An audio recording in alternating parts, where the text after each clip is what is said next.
All right. Hi, everybody. Welcome to another edition of Conversations Sheltered in Place. I'm really excited for today because we're going to have Wasfia Nazreen in a conversation. And we're going to talk about expeditionary behavior. And Wasfia is an absolute expert on expeditionary behavior, especially in remote hostile environments and in isolation and a lot of things that are going to be very applicable to the COVID-19 crisis. Besides being an expert in expeditionary behavior, she's also, unfortunately now, an expert in COVID-19, having contracted the virus, and she's been battling that for a while. And she's so brave in that she's actually talking to me in my headphones, so I could hear her laughing. So we'll get her on the show soon, but she's really brave to get on and to tell everybody about this. And I'm gonna read a little bit from her bio, just a short bit, so you know who we're going to talk to. But I met Wasfia in 2012 in Bangladesh. I was so impressed with her that I wrote about her in my first book, The Orbital Perspective, because one of the tenets of the orbital perspective is that you don't have to be in orbit to have the orbital perspective. And I wanted to put stories of folks who exhibit the orbital perspective who have never been to space. And Wasfia was a perfect example of that. So I'll probably read a paragraph or two at some point from the book. And so Wasfia Nazreen is a National Geographic explorer and a National Geographic adventurer, and the only woman to hold these two titles simultaneously. Although she is most known for being the only Bangladeshi and the first Bengali in the world to climb the 7 summits, and that's also known as the highest mountain, the highest peaks on all 7 continents, her passion has always been driven by causes close to her heart. She has won numerous national and global awards for her activism and commitment to empowering women through the field of adventure. She was named by Outside Magazine as one of 40 women in the last 40 years who have advanced and challenged the outdoor world through their leadership, innovation, and athletic feats. And she was named by Men's Journal as one of 25 most adventurous women of the past 25 years.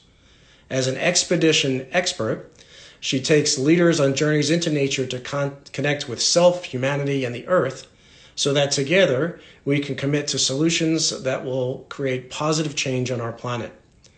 The award-winning short film Wasfia, produced by Apple, can be seen at wasfianazreen.com or on National Geographic. And Wasfia was working on her memoir and 2 television projects based out of LA when she was hit by COVID-19. And so I am going to attempt to bring Wasfia into this conversation live. So, Wasfia, I sent you the invite, so you should have that now. I see you. Hi. Hi, can you hear me? Okay. I can. And folks, we're jerry rigging the audio. So if any problems with the audio pop up, let us know, because we're kind of hacking our way through this right now to make sure that this gets recorded, which I didn't start recording. All right. So for all of you just joining, we just introduced Wasfia Nazreen. Besides all those wonderful things that you heard that she's done, including summiting the highest mountains on all 7 continents, she has been battling for over the last few weeks COVID-19. And so, Wasfia, it's so great to see you. I'm so happy that you're on the road to recovery. Can you share with folks your journey over the last few weeks and you know how you contracted it and how you have been battling it? Well, first of all, thank you for having me and creating this series. Actually, I just realized because it's 11th April Bangladesh time, and I flew into Los Angeles back in, I guess, March 12th, and it was after a back-to-back speaking series and a few adventures in Hawaii. So my body was already very tired.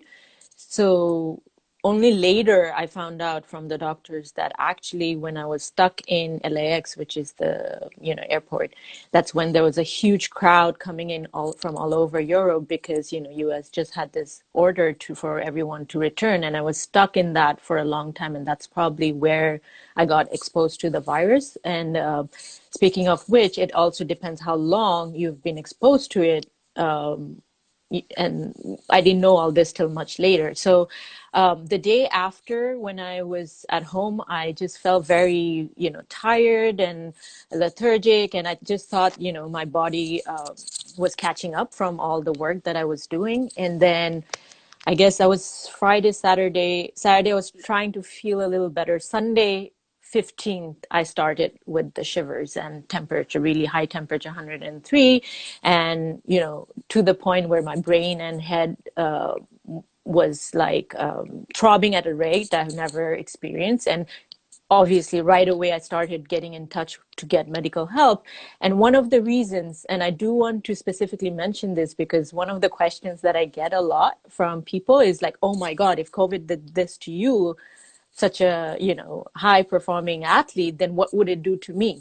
Now I got very unlucky because I didn't, when I first got the symptoms, it took me about a week to get help, proper help from it. I was not getting the assistance from medical. It wasn't just me. Many people in Los Angeles weren't being able to access medical help. And also there were criterias like that was about a month ago. So then they were only taking in 65 plus who were like high risk.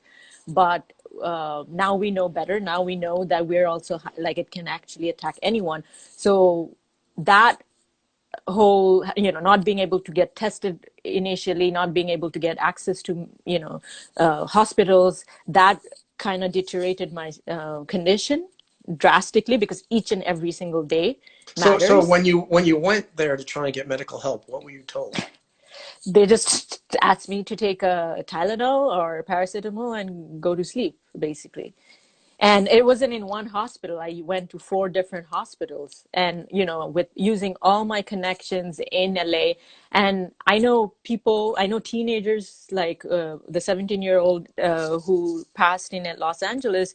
He was refused because he didn't have an insurance. So it's not just happening to me. And in the beginning, when COVID first arrived, so I was part of the first phase, there were all these protocols, right? They only had the test kits available for certain criteria, 65 plus, who had major risk factors like heart attacks or other conditions. So even when we look globally, the countries who's been able to contain COVID or been able to deal with it, they all had tests available. Now things have changed in Los Angeles. They have made it, they're bringing in a lot. California is bringing in a lot of tests. Anyway, so then by Monday, I guess the 16th night, my lungs were having crackling sounds. And anyone who has traveled to high altitude, we know that that's not good. And I was, I have high tolerance of pain. So I know that even the little minute pain is a big factor. And I was shivering, and there were moments when I felt like there was a vacuum cleaner in my inside my throat that was pumping my air out. I couldn't sleep. I lost all appetite. I sometimes I wouldn't even hear properly my or have like really hard ringtones, and then my body was just having shivers in very different formats. So long story short, during that week, I also, being vegan and not being able to access, everyone knows in US there was a whole shortage of, everyone was piling up in groceries. So I didn't get access to the food I was eating. I didn't get protein. And knowing that I had a feeling that I had the virus. So I wasn't going out. I was trying to send my friends. When they went to grocery, like they wouldn't get anything. There were huge lines. So I ended up feeding on processed carbs for a week, not being aware of the fact that processed carb, sugar, and dairy, which I don't take, the latter two, also multiplies the virus. So accidentally, in the first week, I just basically killed myself a lot, Yeah. things that I could have avoided. And I'm sharing that so that people in other countries where, and these are very extreme symptoms. There are people who can still not show any of these symptoms and still carry it. There are children who can carry it. So, you can be, now we know that, you can be asymptomatic or, you can show the symptoms or you can't, you could be an invisible carrier of it. Right. So only this week, which is my 4th week running, doctor told me that when that whole episode happened, when my breathing had almost stopped at nighttime, they had to come in at 7 a.m. I was actually battling pneumonia.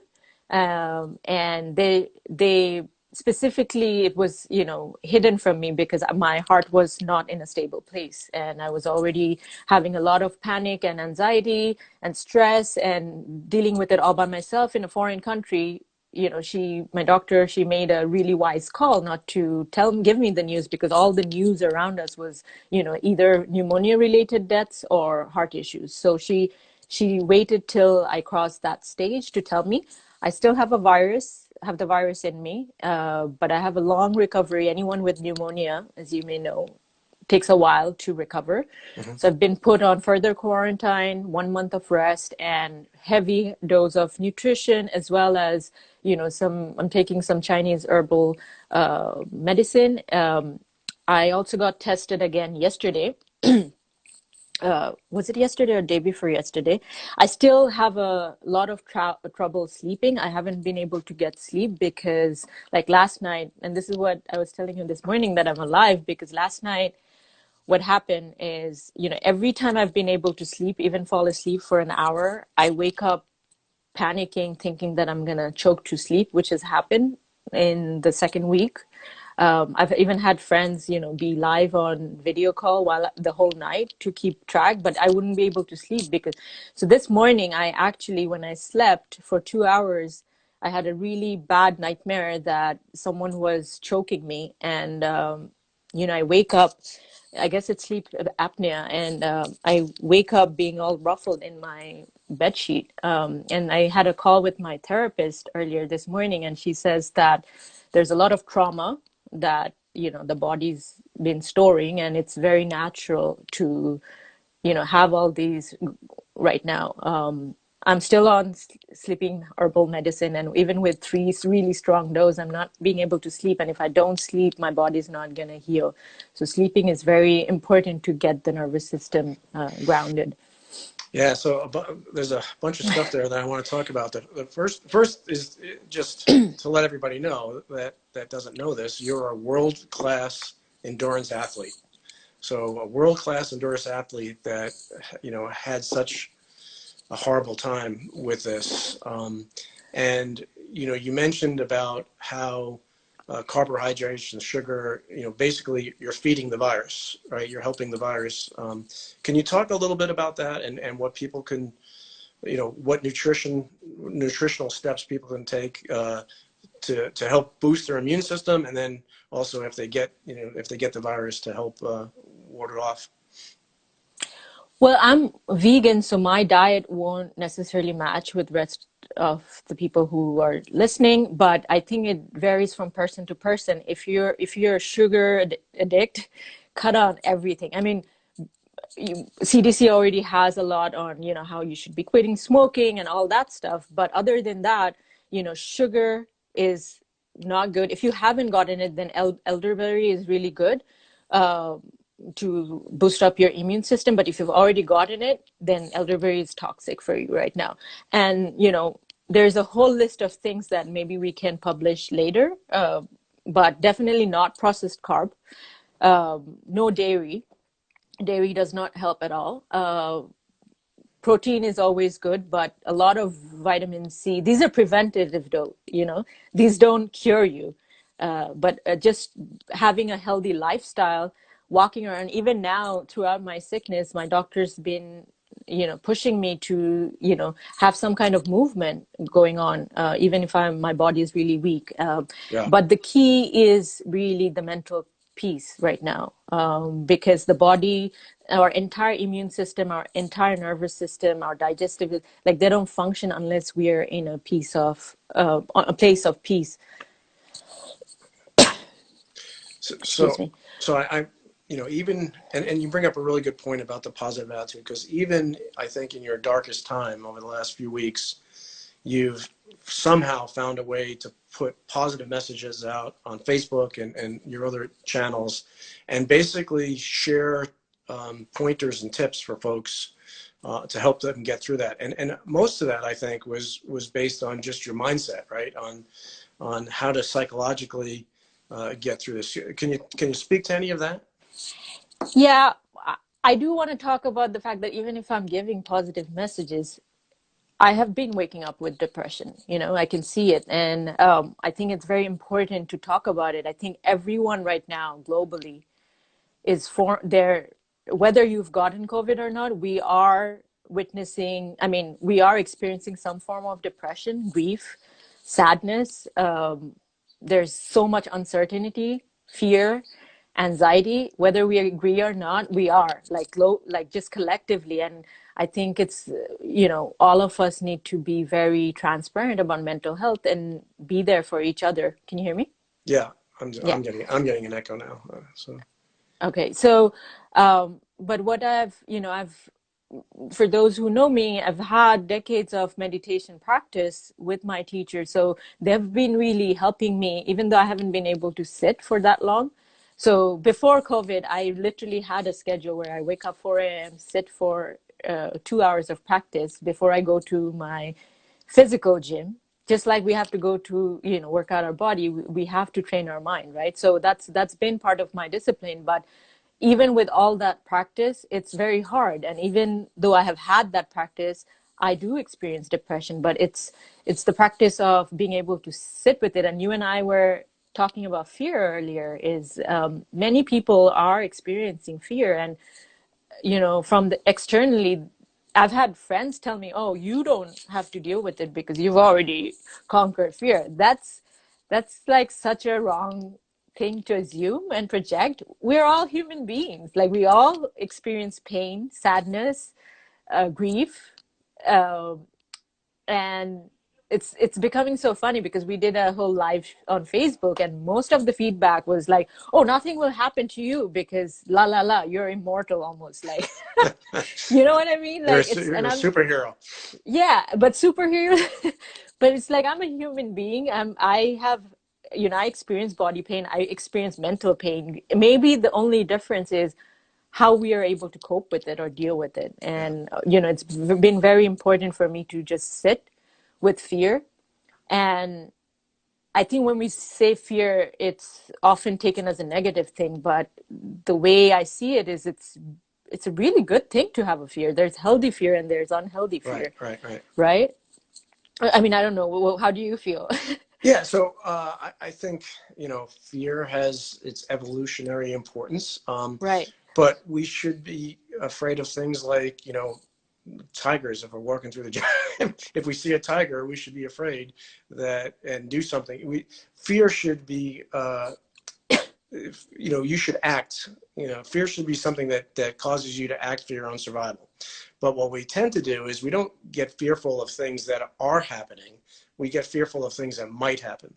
And I think that's the part that's really unhealthy, is to worry about all these things that might happen. We need to prepare. I mean, we need to be taking precautions. We need to be doing all the things, for instance, like the CDC is saying, to protect ourselves. But beyond that, we can't be obsessed with it. And a lot of what we take in, whether that's the nutrition that we take in or what we take in as our form of entertainment or our way to pass the day, if you're obsessed with all the COVID-19 hype, and that's all you're doing all day long is watching the latest, sensationalized news program, you're not doing your body any good. You're not doing your immune system any good, because what that does is it dumps cortisol in your bloodstream, which lowers your immune system. So the very fact that you're worrying about COVID-19 makes you more susceptible to it. But you've had some amazing experiences in your life, some really, really physically challenging experiences, you know, summiting the highest peak on all 7 continents. And actually, you invited me to come with you on one of those. I think it was back in 2015, 14. 2014, but I was too afraid. No. No, you were not. But I mean, when you're in the dark place of fighting, you know, your body and trying to push your body to do things that your body doesn't want to do, are there any comparisons that you can draw between the experiences you've had summoning those peaks and what you've experienced over the last few weeks? Are there any parallels you can draw? Oh my God, there's so many parallels, but I think more than the physical, the first is loneliness.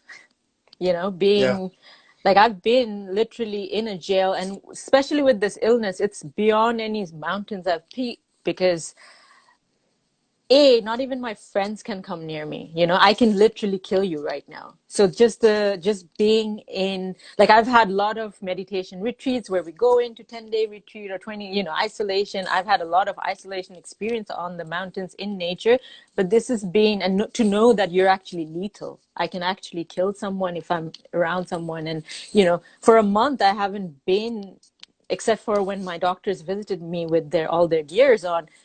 To just accept that mentally was very difficult for the first week or so, because you know, also my nervous system, my brain wasn't necessarily in the best place at that time.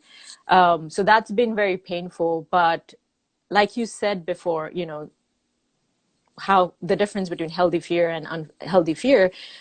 Healthy fear is knowing that a very high speed car is coming, so you don't cross when it's coming.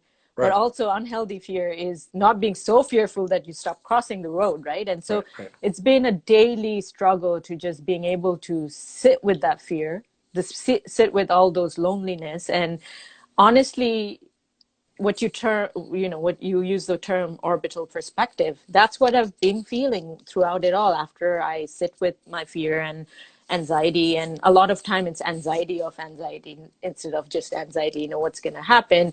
And given also that our work stopped, you know, still have to pay rent, I still have to pay all the medical bills, and, you know, the financial part of it, not just financial but just future in general. I've put all that in a box, you know. I've had to make my will in the last 3 weeks, just being prepared logistically, because I'm here alone. My family is in Bangladesh. You know, what's going to happen? Who's going to come and get my body should something happen? Like, you know, having to deal with all that while I'm in that illness. So, sorry, I went totally. But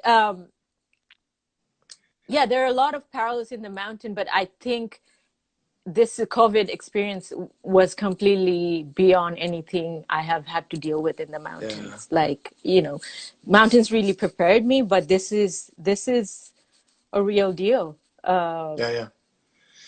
So you know, part of there's really two objectives of these conversations. One objective is to help people get through this, not only get through if they happen to get COVID-19, but to get through, you know, all the psychological, you know, the isolation, the potentially depression, the sadness, you know, all the emotions that we're all feeling, because literally for the first time in human history, every single person on the planet is undeniably faced with an existential threat.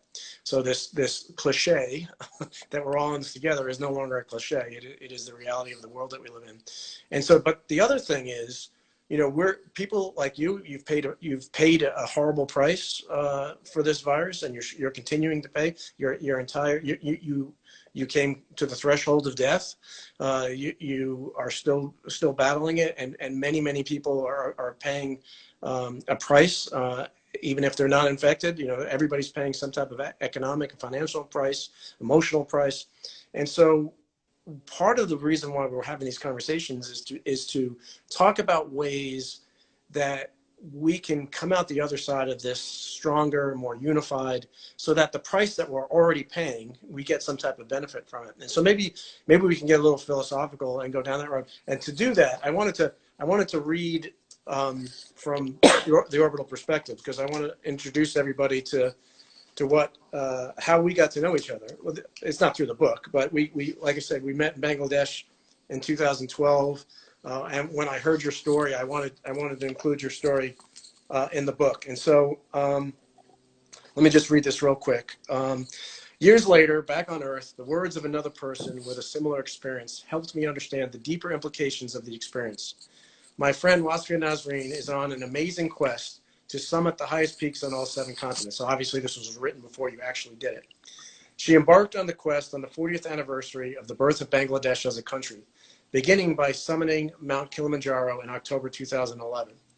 The Bangladesh on 7 Summits campaign seeks to raise awareness for women's rights in Wasfia's home country, celebrates women's strength and progress over the past 4 decades, and calls upon the youth of Bangladesh to take on responsibilities and new challenges to move the country forward. In discussing climbing Mount Everest, Wasfia wrote, "On the summit of Everest, the overriding feeling was that of gratitude, which literally made me feel I was connected to every single human being out there, though my heart in reality crawled all alone. Sitting on the top, I felt tinier than a bug leeching on the expansive stretch of these Himalayan gods and goddesses. An intense amount of respect and love flowed through me for the courage and dedication my ancestors have gifted me." Then I went on to say, so that was a quote obviously from Wasfia, but then I went on to say, what really struck me in Wasfia's description of her experience was that overriding feeling of gratitude, which in some way connected her to every single human being. This was exactly what I experienced in space: immense gratitude for the opportunity to see Earth from this vantage and for the gift of the planet we've been given.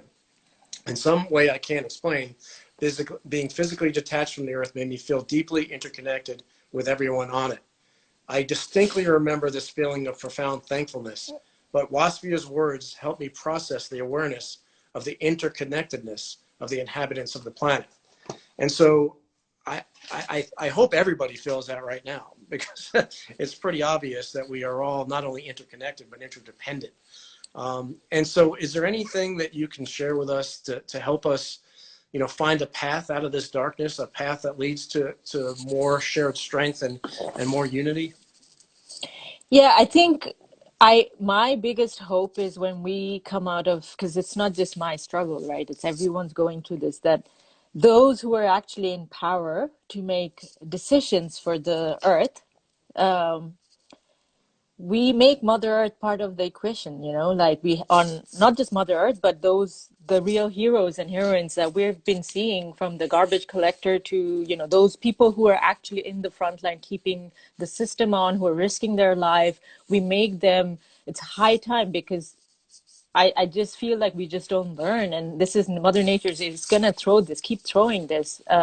So how do we continue these conversations where we involve, because you and I can change so much, but it's really up to a very small portion of people who make the decisions for us, right?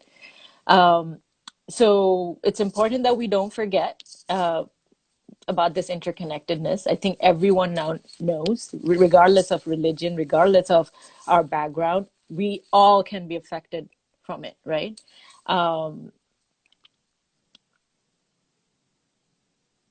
And I don't know what's I mean, you have so much more insight than this. Is how do we make the leaders part of this conversation?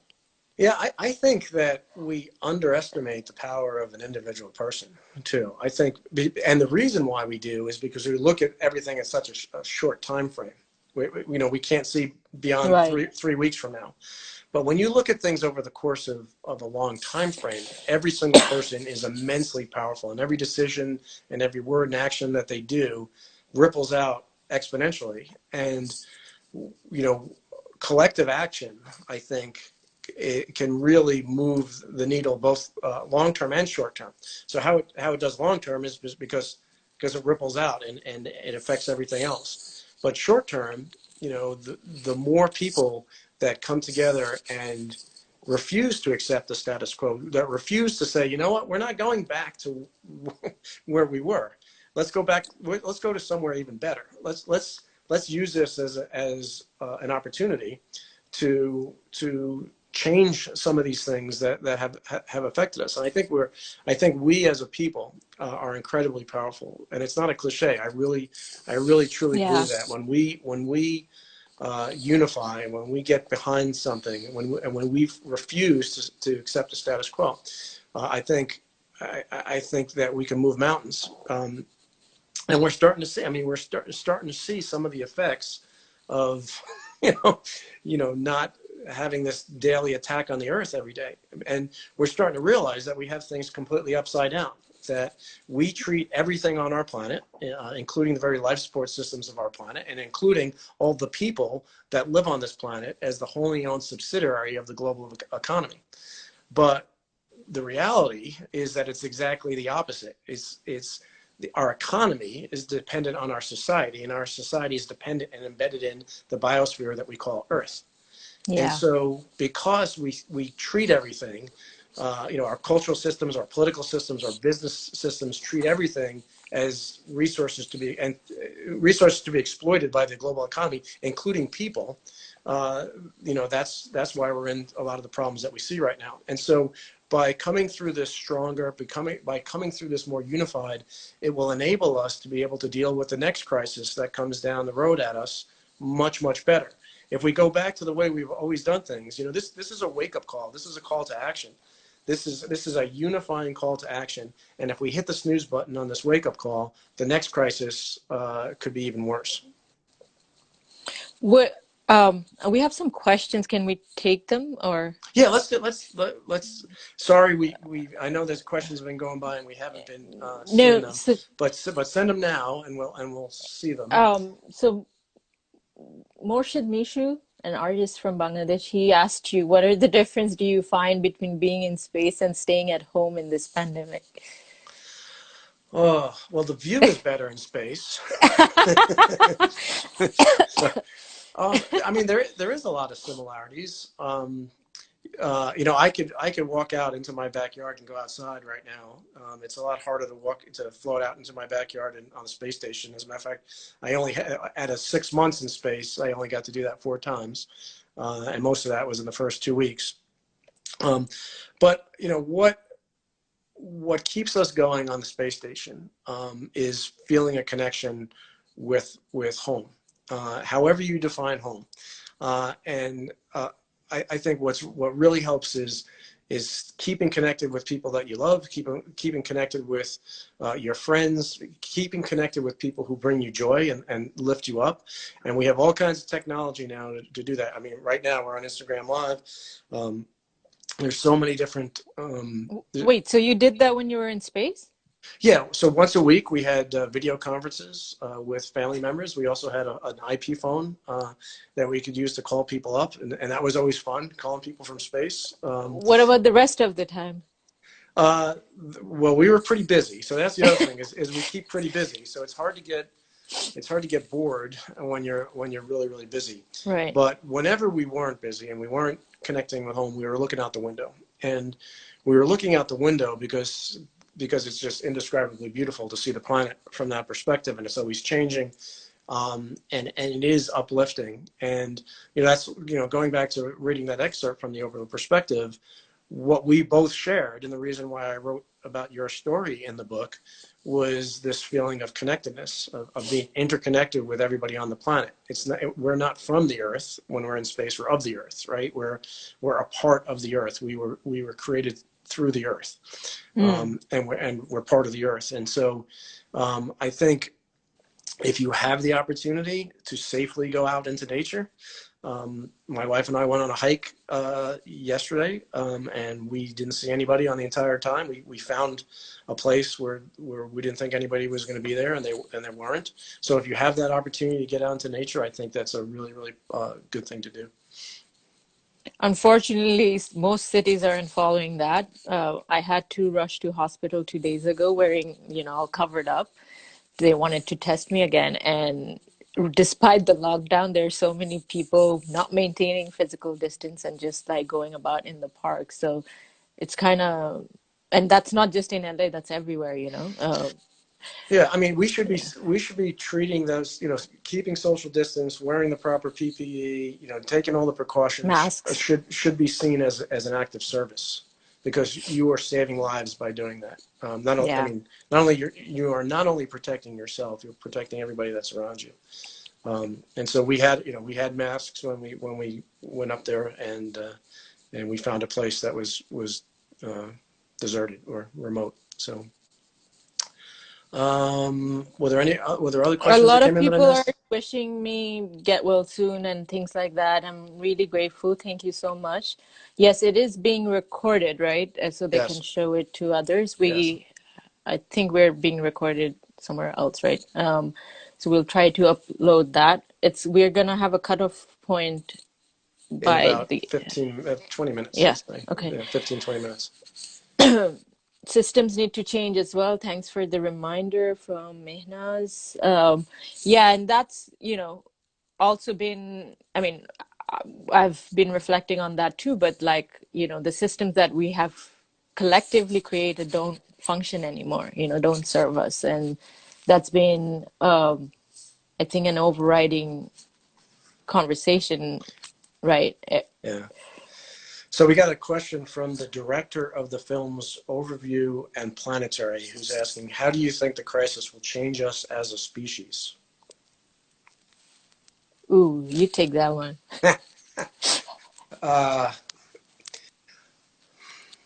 I'm hesitating because it Change has to. us as a species, yeah. Yeah, it has to change us. We're in the fork in the road right now. We're coming to a split in the path, and we need to be able to go down the right path, because one path leads to, I think, a restorative positive future where we truly are one human family. We all take care of each other.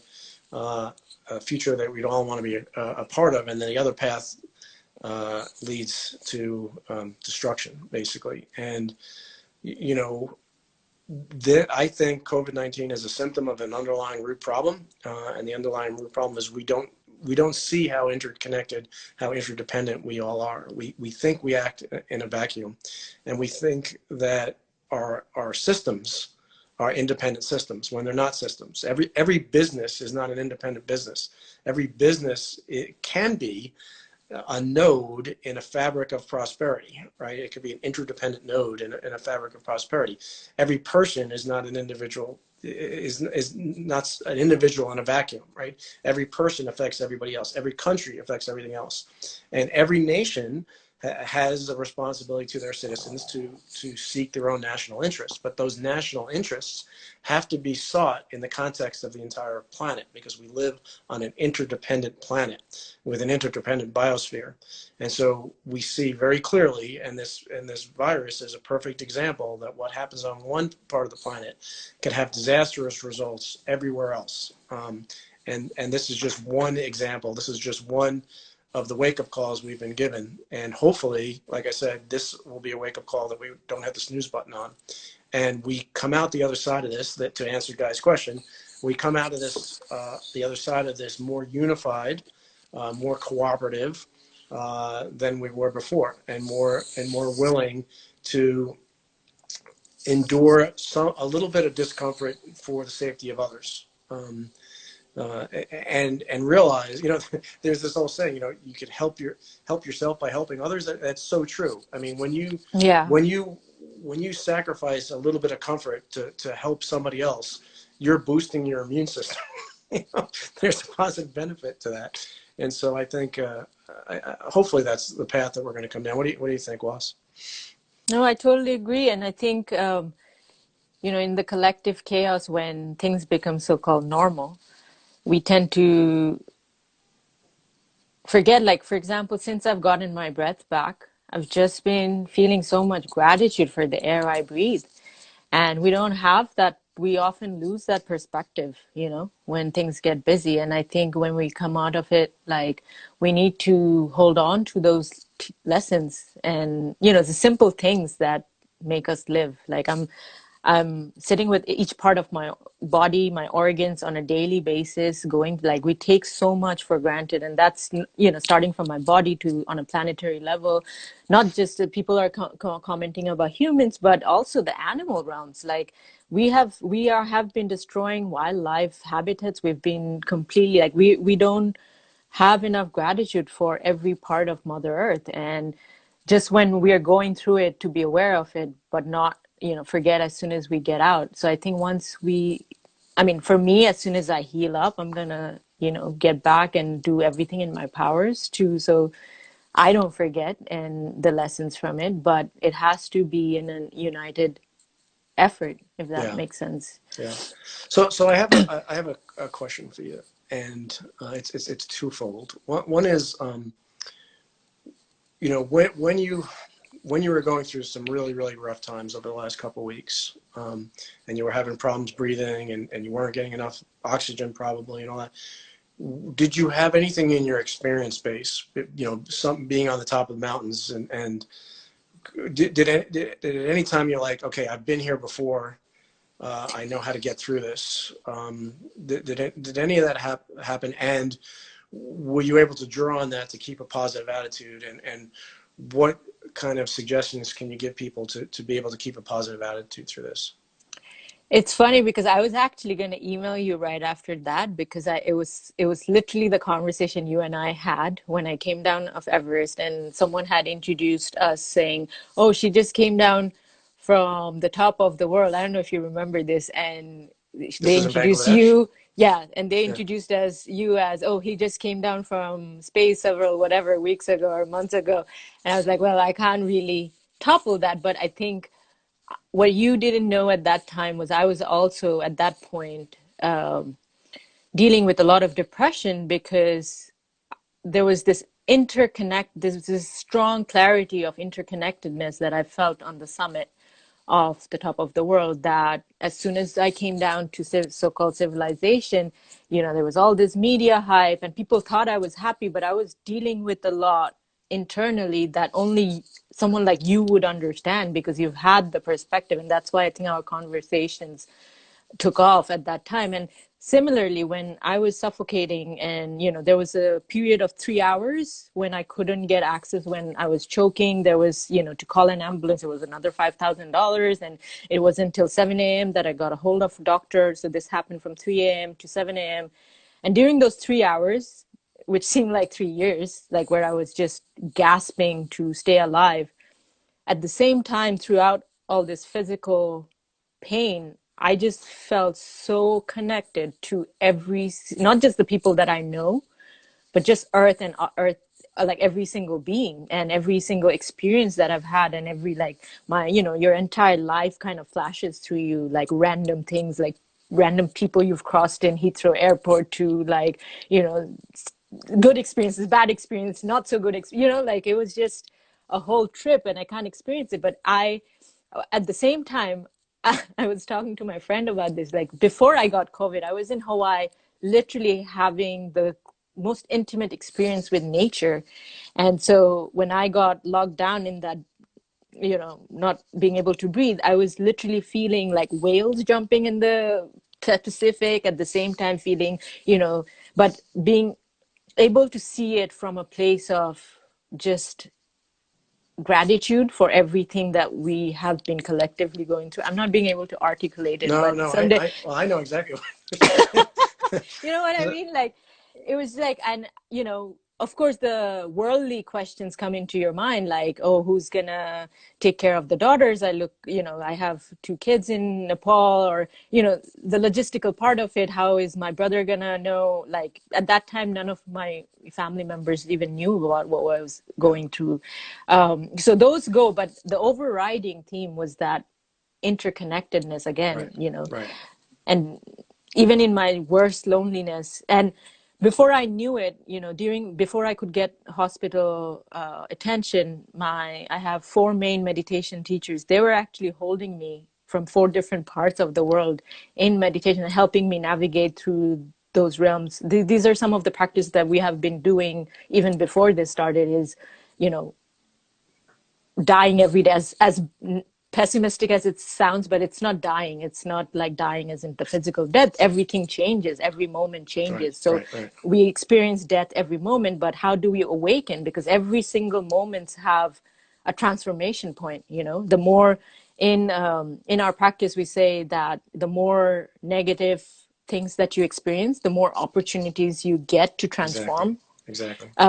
If life was all smooth, then we wouldn't be learning anything, you know? So Exactly. how do we transform all our obstacles, all our anxieties into awareness and tools of empowerment, basically? Yeah, we have a tremendous opportunity right now for not only self improvement and growth individually, but as a Right. species. We we've all been sent to our rooms to to spend some time and think about this stuff, and the interconnectedness that you talk about. I think many people have experienced this, and you're a perfect example that you don't have to go to space to experience that. But once you have experienced that, and it's such a deep experience. It's so real. It's so true. It's so undeniable that, at least with me, it filled me with this incredible sense of a contradiction.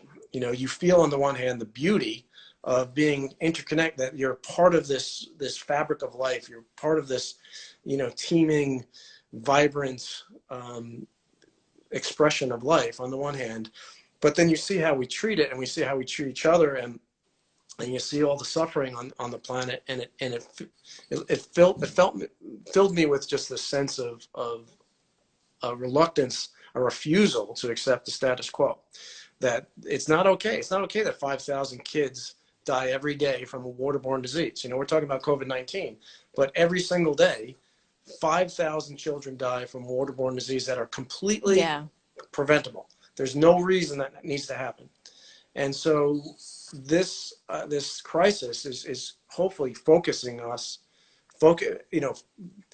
showing us how interconnected, how interdependent we all are, and hopefully that will lead to a refusal by more and more people to accept the status quo, to accept facts like I just brought up, because we know there's hundreds and hundreds of those type of facts that are things that are happening on the planet right now that are completely, utterly preventable, but somehow we accept it as just the way things are. And so we're getting a little wake-up call that things aren't always going to be just the way they are, that we're going to need to change. We have few other questions where, again, You're a, you you're a went. great host. No, but I do want to get to it because it's been like a lot of people have been asking me. It's like, Please, like you please. were saying that, you're an astronaut, I'm a whatever, explorer. But what about, how do we take this, I guess Amandine is asking, what are your lessons for this time uh, from the, I can't read it, it's covered, from the rarefied places you have both been to something not available to most people. Also, given that I'm from Bangladesh, where majority of the people don't have the same kind of, um, privileges that a lot of us do. They can't take shelter at home, and how do we deal, how do we take these lessons for countries like mine, where how do we deal with it, is like, how do we prep the nation of 100, almost and approaching 170 million people, most countries in South Asia, like, not just for COVID, but for the things that are going to be in the future. Now I'm the host and you're the, No, I have to answer yeah. that. Oh God. I think it starts with a refusal to accept the status quo. That the way things are not the way things have to be. And I think also by taking a by dealing with the real problems that we are faced in the context of the real world, and the real world is multidimensional. It's not two-dimensional. It's very, very interdependent. And things like isolationism doesn't work. We don't we don't live in that world. But, we live in a Yeah. world where everything is connected, and if we try and treat symptoms, we're going to be treating symptoms. We're going to be slapping band-aids on symptoms for the rest of eternity. How we are going to solve these things is getting at the root cause of the problems, and I think that's a that's a topic for a whole nother Yeah, discussion, because because for many different places, the warnings were given long time ago, yeah, and and so we could have prepared better if we had listened. So I think it yeah, again comes down to that authenticity of being able to deal with. Are you looking at the time? We're about to Yeah, I get cut know. off I know. soon. I know there are many other questions, and Well, one is I think one key part here is to go back to something we talked about before is how important every individual person is. Because what we need to do is get to a critical number of people right. who want to make a difference, who see the right path to get on, who aren't listening to all the noise that's steering us astray. And so um, I want everybody to have hope. And I think you are a good example of hope and perseverance. And can we just close with a couple of words from you on how to persevere through this and how to make the best of this opportunity? Or if God forbid somebody gets stricken by COVID-19, what advice you would give folks to get through that? well, my my first point is don't give fear a place. It's good to be educated and do your research and worry about it, but from a healthy standpoint, because as soon as you give fear a space, it's going to backfire on you and you're going to make it worse. Right now, given that we're almost many phases within the virus, there's a lot of information, like verified information, of course. Only stick to those. Listen to your health professionals. Listen to, or cut off from news and social media sharing and all that. Educate yourself, prepare yourself better, and look for symptoms. And take, of course, the precautions that everyone, if you can. I'm assuming most people who's tuned in today are in a place to take precautions, like staying home. Depending on which places you're in, like we're not yet to stop the lockdown. It's going to be a while. Don't just because some people are saying that lockdown is over, don't listen to that. And in terms of perseverance and hope, like honestly, like we have to have hope, like there's always a way out. And if we have the, as cliched as it sounds, if there's a will, there's a way. Like if anything that led me out of this dark period, hopefully I'm out, like I have a long recovery, but from the place that I was in all by myself, alone in a foreign country, it was that every day when I went to bed, even not being able to sleep, I just knew there is light in the end of the tunnel. And it's a matter of time and patience and also reflection about not just yourself, but the rest of the world and the time that we're in. Hopefully we will be that generation, who will say, like how our ancestors said we lived through the plague, Yeah, yeah, yeah. and we will come out of it but we need, like more than ever before, like we need to let go of our ego, come unite against all boards, like across, like even someone being an activist in my entire life, like I'm willing to work with every single entity that I've protested against all my life, because now is not the time for any of that. Now is Right, the right. time Now it's time for of, unity. Yeah. yeah, more than ever before. So, so yeah, it's really good advice that you shouldn't worry and shouldn't have fear. But I have to admit, I have a confession. Yeah. When I heard that you had COVID-19 and how sick you were, I was really worried and fearful for you. And it's so wonderful to see you and to see that you are on the road to recovery. Wasfia, I love you. I love you too. I am so proud of you.